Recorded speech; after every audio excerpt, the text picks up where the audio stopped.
আমরা সবাই মেষদের মতো বিপদগামী হয়েছিলাম, প্রত্যেকেই নিজের নিজের পথে চলে গিয়েছিলাম, আর সদা প্রভু আমাদের সকলের অপরাধ তার উপরে অর্পণ করেছেন।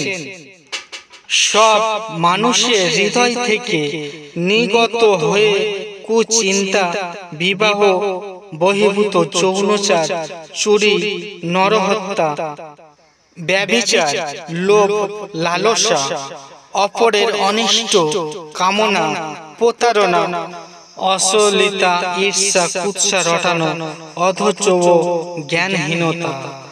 নিশ্চয় অপরাধে আমার জন্ম হয়েছে, পাপে আমার মা আমাকে গর্ভে ধারণ করিয়াছিলেন। তাদের বলো, সর্বোত্তম সদাপ্রভু এই কথা বলেন।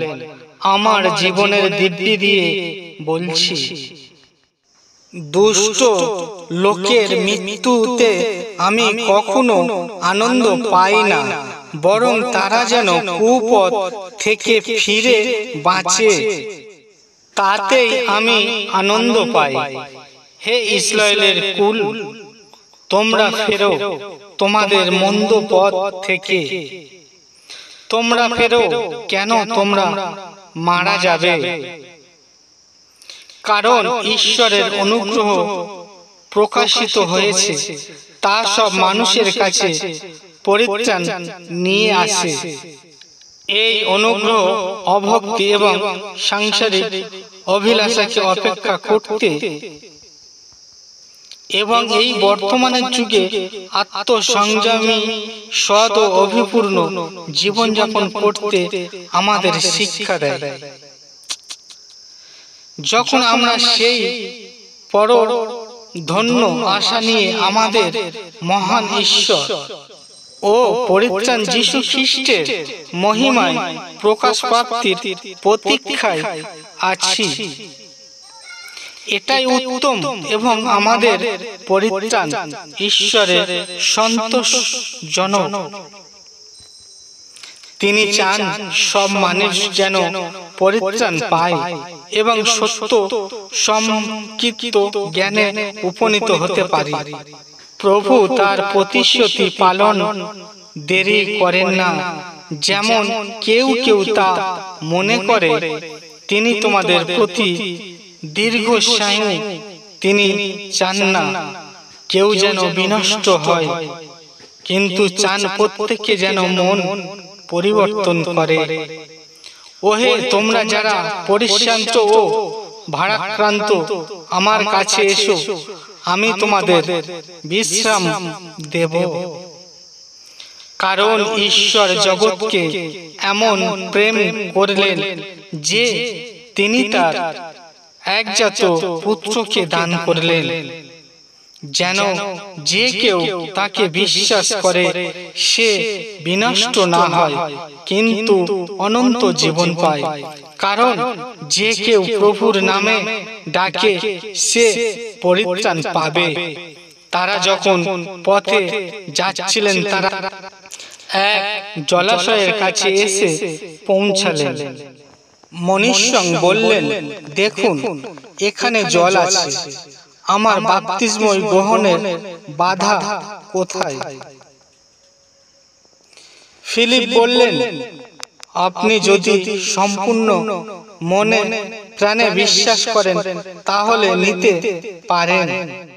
প্রত্যুত্তরে নপুংসক বললেন, আমি বিশ্বাস করি যে যীশু খ্রিস্ট ঈশ্বরের পুত্র।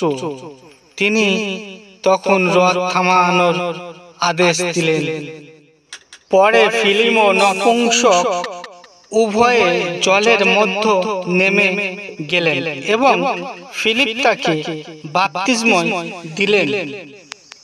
তাই তার মাধ্যমে যারা ঈশ্বরের কাছে আসে তাদের তিনি সম্পূর্ণভাবে পরিত্রাণ করতে সমর্থ, কারণ তাদের পক্ষে মিনতি করার জন্য তিনি সবসময় জীবিত আছেন।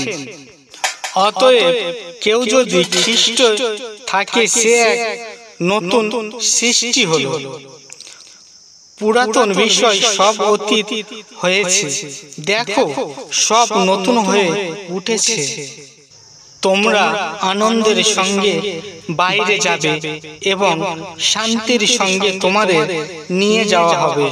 পাহাড় ও পর্বতেরা তোমাদের সামনে আনন্দের সঙ্গীতে ফেটে পড়বে, আর মাঠের সমস্ত গাছপালা তাদের করতালি দেবে।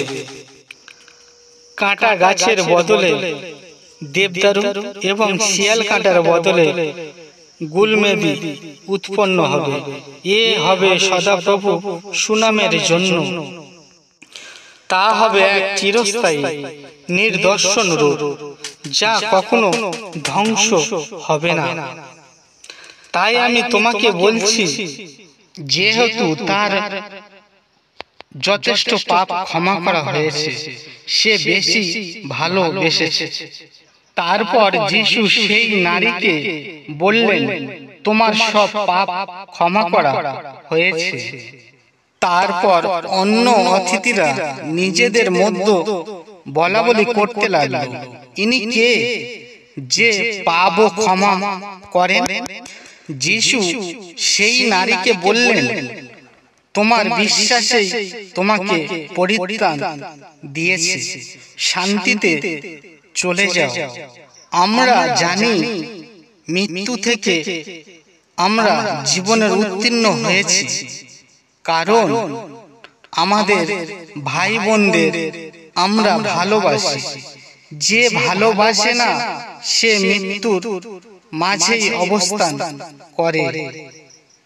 তারপর তিনি তাদের বাইরে এনে জিজ্ঞাসা করলেন, মহাশয়েরা, পরিত্রাণ পাওয়ার জন্য আমাকে কি করতে হবে? তারা উত্তর দিলেন, আপনি প্রভু যিশুতে বিশ্বাস করুন, তাহলে আপনি ও আপনার পরিজন পরিত্রাণ পাবেন। তারপর তারা তার কাছে ও তার গৃহের জন্য সকলের কাছে প্রভুর বাক্য প্রচার করলেন। রাত্রি সেই প্রহরে কারারক্ষক তাদের নিয়ে গিয়ে ক্ষত ধুয়ে দিলেন। তারপর অনতি বিলম্বে তিনি ও তার সমস্ত পরিবার বাপ্তিস্ম গ্রহণ করলেন। সেই কারারক্ষক তার গৃহে অভ্রান্তে তাদের নিয়ে গেলেন ও তাদের সামনে আহার্য দ্রব্য রাখলেন। তিনি আনন্দে পরিপূর্ণ হলেন, কারণ তিনি ঈশ্বরকে বিশ্বাস করতে পেরেছিলেন। সকলকে জয় যিশু।